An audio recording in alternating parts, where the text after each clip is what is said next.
नमस्कार, मैं हूं प्रभु चावला और तीखी बात में आज बारी है पंजाब के उप मुख्यमंत्री सुखबीर सिंह बादल की।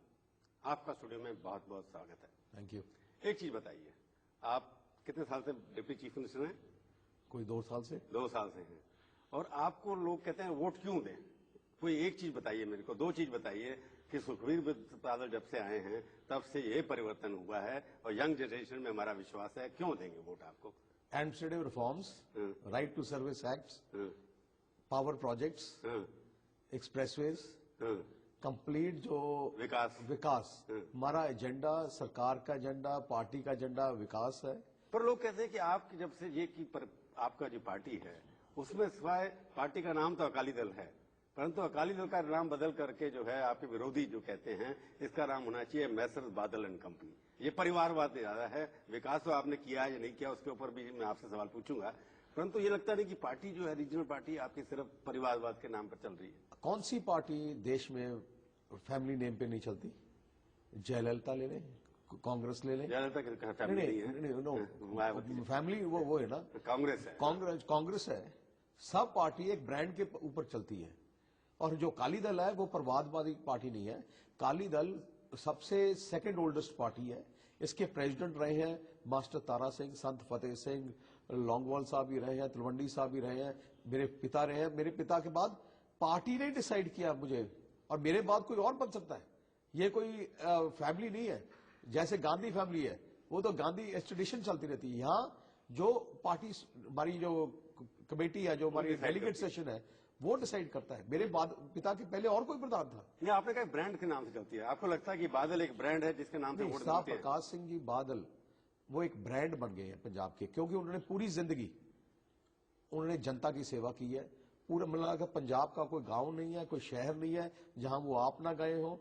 और वो जो उनकी सरकार है, सही मेरे से जब वो सरकार में आते हैं, जब उनकी सरकार बनती है, वो एक जनता की सरकार होती है, क्योंकि उनका आप देखें वो जनता में बैठकर फैसले करते हैं। सबसे सीनियर चीफ मिनिस्टर भी हैं, उनकी रेस्पेक्ट भी काफी अच्छी है, पर लगता नहीं कि उसकी वजह से परिवार को भी बहुत फायदा हुआ। आप डिप्टी चीफ मिनिस्टर बन गए, आपकी वाइफ एमपी बन गई, और 5-6 बादल के नाम मैं आपको गिना दूंगा, 17-18 बादल हैं जो एमएलए हैं या कुछ चेयरमैन हैं। सारे के सारे कोई चेयरमैन नहीं है बादल। ये मैं पॉलिटिक्स में आया पिछले 20 साल से। मैंने थोड़ा वर्कर से शुरू किया, मैंने ग्रेजुअली मैंने राइज किया है।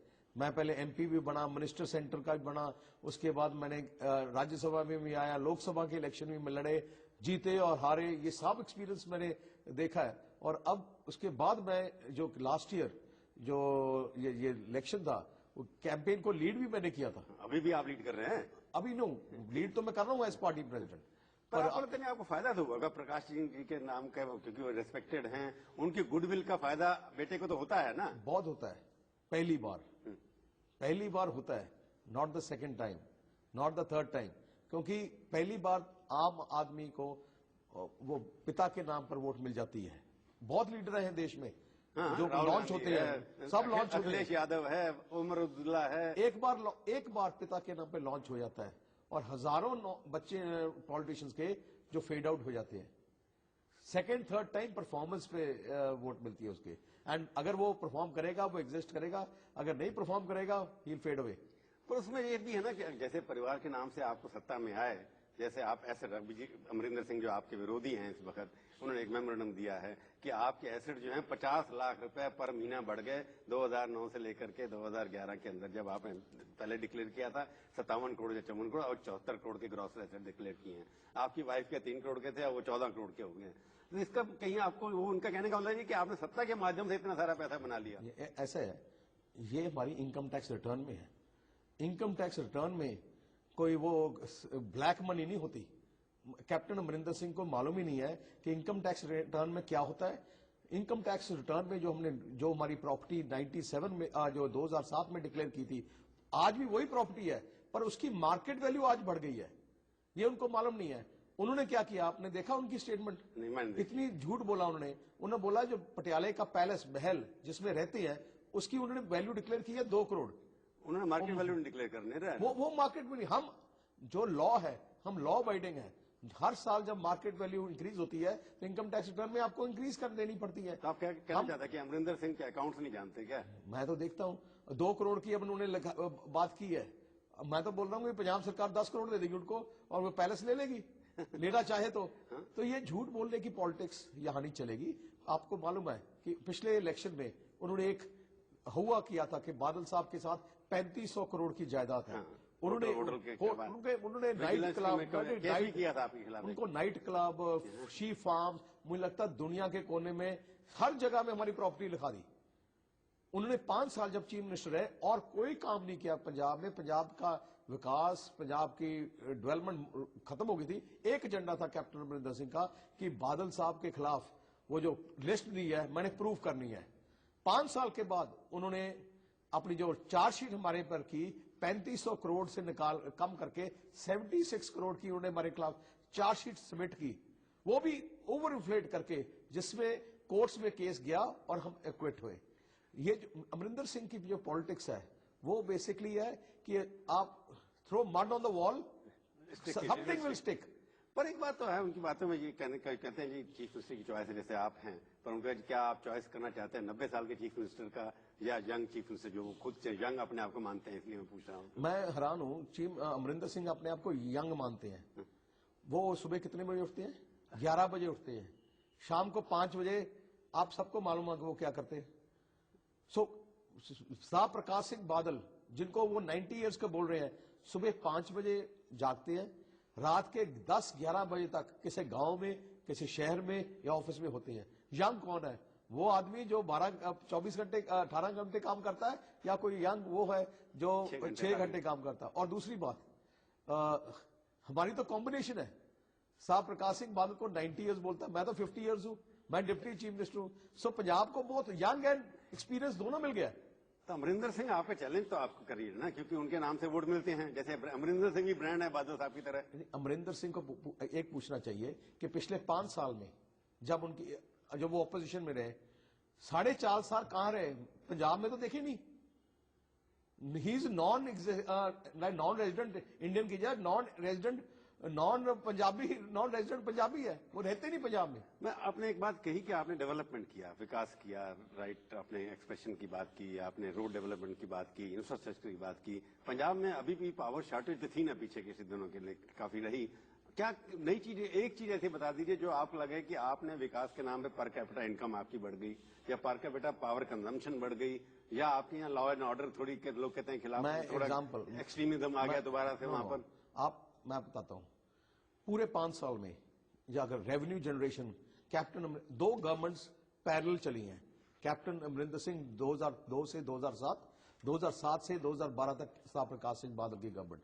Total revenue generation in 2002 to 2007 captain Amarinder Singh की पंजाब गवर्नमेंट की रेवेन्यू जनरेशन थी 35,000 करोड़। हमारी from 2007 to 2012 is 76,000 crore, double revenue generation. जो बड़ी बात बता रहा हूं, आपकी पावर की बात कर रही है। पावर कोई ऐसी चीज नहीं है कि वो आप अमेरिका से इंपोर्ट कर लें या यूरोप से इंपोर्ट कर लें, लाइन पे मिल जाती है आपको। नहीं, पूरे इंडिया में पावर शॉर्टेज है। हमने क्या किया, जो बड़ी बात की, हमने पावर प्लांट्स कंस्ट्रक्शन शुरू कर दी। टोटल पावर जनरेशन पंजाब में 5,000 करोड़ मेगावाट थी जब हम आए सत्ता पे 2007 में। 9,000 डिमांड थी, 50% नेली शॉर्टेज थी। हमने 8,000 मेगावाट के तो प्रोजेक्ट अंडर कंस्ट्रक्शन कर दिए, कोई बाकी 4,000 3,500 के लॉन्ग टर्म कॉन्ट्रैक्ट्स कर लिए। इतनी डिमांड, कितनी डिमांड है आपके यहाँ? अब नेक्स्ट ईयर से जो हमारे पावर प्रोजेक्ट्स है कंप्लीट हो जाएंगे। From next year onwards Punjab पूरे देश का पहला स्टेट होगा जो पावर सरप्लस स्टेट होगा, और ये पावर हम दूसरे स्टेट्स को बेचेंगे जैसे हम व्हीट और राइस बेचते हैं। बादल, सीनियर बादल और जूनियर बादल मिलकर के जो ब्रांड बना हुआ है, उन्होंने कोई नई इंडस्ट्री लाकर खड़ी की वहां पर? ये बताइए। मैं उसका जवाब देता हूं। इंडस्ट्री कहां आती है? इंडस्ट्री वहां आती है जहां इंसेंटिवाइज किया जाए। हमारा पंजाब को क्या किया गवर्नमेंट ऑफ इंडिया ने?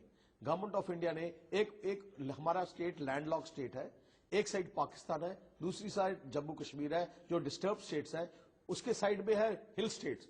जब सब हिल स्टेट्स को उन्होंने स्पेशल इकोनॉमिक जोन डिक्लेयर करके बना दिया है। हम एक आइलैंड बन गए हैं। हमारी इंडस्ट्री को सारी शिफ्ट होने लग गई। हमने गवर्नमेंट ऑफ इंडिया को लिखा, you can't create an island around you. Secondly, जो जम्मू कश्मीर को पैकेज दिया है because of terrorism. We are a border state. We have faced the maximum amount of terrorism. So we should be included in the package.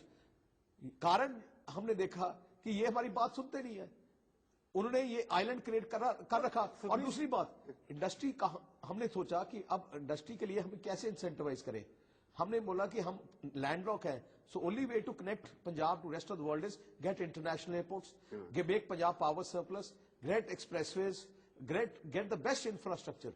So हमने 5 साल infrastructure पे जोर दिया, and that's the reason now investment is started coming to Punjab. Kabir, आप जो हर state government का ये आदत हो गई है कि सेंटर को ब्लेम करना, कि सेंटर ने ये नहीं किया, सेंटर ने पैकेज नहीं किया. आपने कहा मैंने रिसोर्सेज इंटरनली क्रिएट किया. जब तक इंटरनल रिसोर्सेज नहीं क्रिएट करेंगे तब तक सेंटर भी आपकी मदद करेंगे. पर सरकार और सेंटर में, स्टेट सरकार में क्या क्या संबंध है कि आप उनके साथ किस तरह डील करते हैं, मैं पूछूंगा एक छोटे से ब्रेक के बाद.